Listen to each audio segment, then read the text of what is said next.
Друзья, приветствую вас на канале, посвященном погоде рынка недвижимости. Сегодня мы будем говорить о рынке жилой недвижимости города Днепр.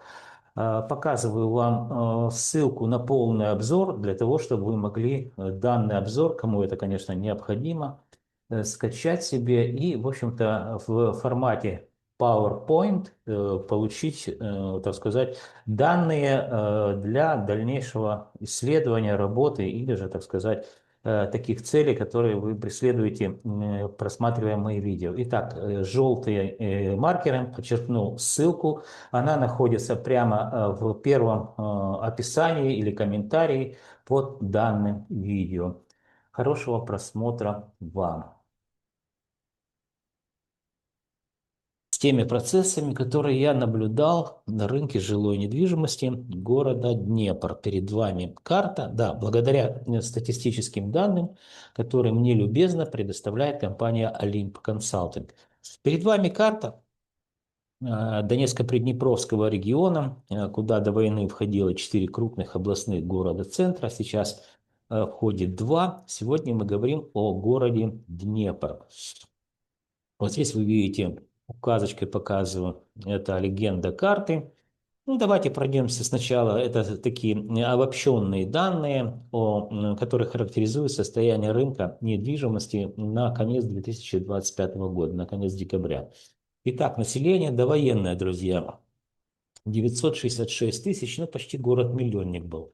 Сколько сейчас живет, никто не знает, но напишите, кто с Днепра мне смотрит. Я все-таки думаю, что людей там живет меньше, порядка, наверное, 700, ну, может быть, 800 тысяч. То есть 1200, наверное, точно уехало, а может быть даже и больше, друзья. Напишите, кто живет, вы в любом случае визуально видите, больше людей стало, чем в довоенный период, или меньше. Это видно и на улицах, и в транспорте, в общем-то, в общественном. Мне просто интересно знать, почему последние несколько месяцев растет стоимость квадратного метра в городе Днепр, с чем это может быть связано. Итак, друзья, переходим к стоимостным показателям и количественным показателям. Количество предложений на рынке недвижимости города Днепр. Это первичный и вторичный рынок в декабре месяце достигло 41 220 квартир, что на 0,5, на полпроцента больше, чем это было в ноябре месяце.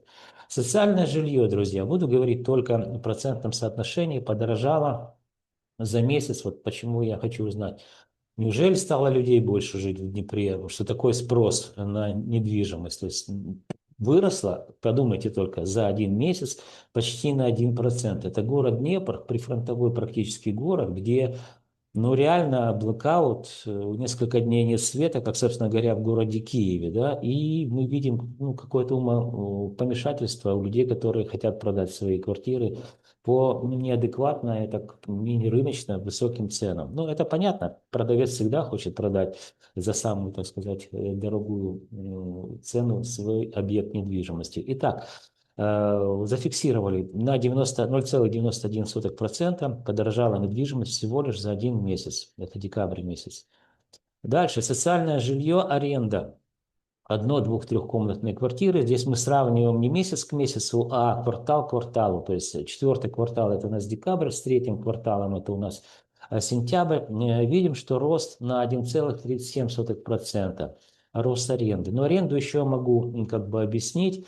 Потому что аренда сдается все в национальной денежной единице, в гривны, да, и, естественно, гривна, мы уже знаем, что достигла своего, так сказать, апогея, да, 43, по-моему, гривны там с копеечками за $1. Никогда еще за историю Украины такого не было, курса по отношению к доллару. Ну и понятно, что к евро там тоже уже 50, по-моему, с чем-то.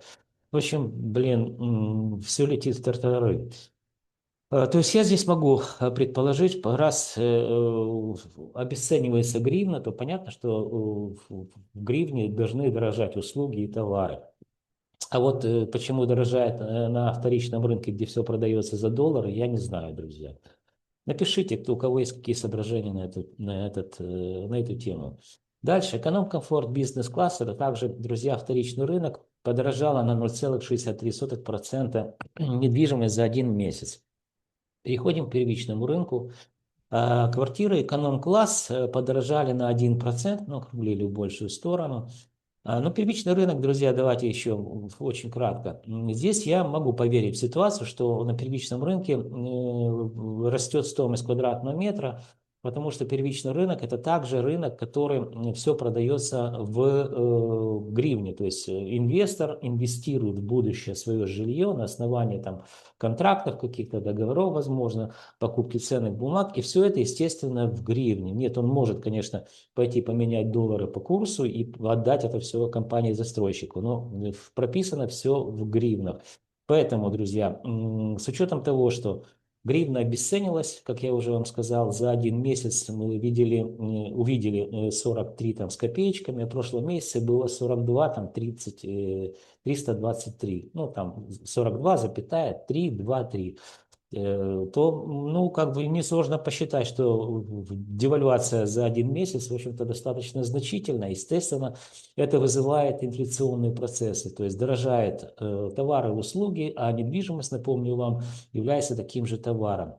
То есть все в гривне дорожает. Поэтому первичный рынок, да, вполне как бы здесь адекватно можно себе предположить, что ведет себя адекватно.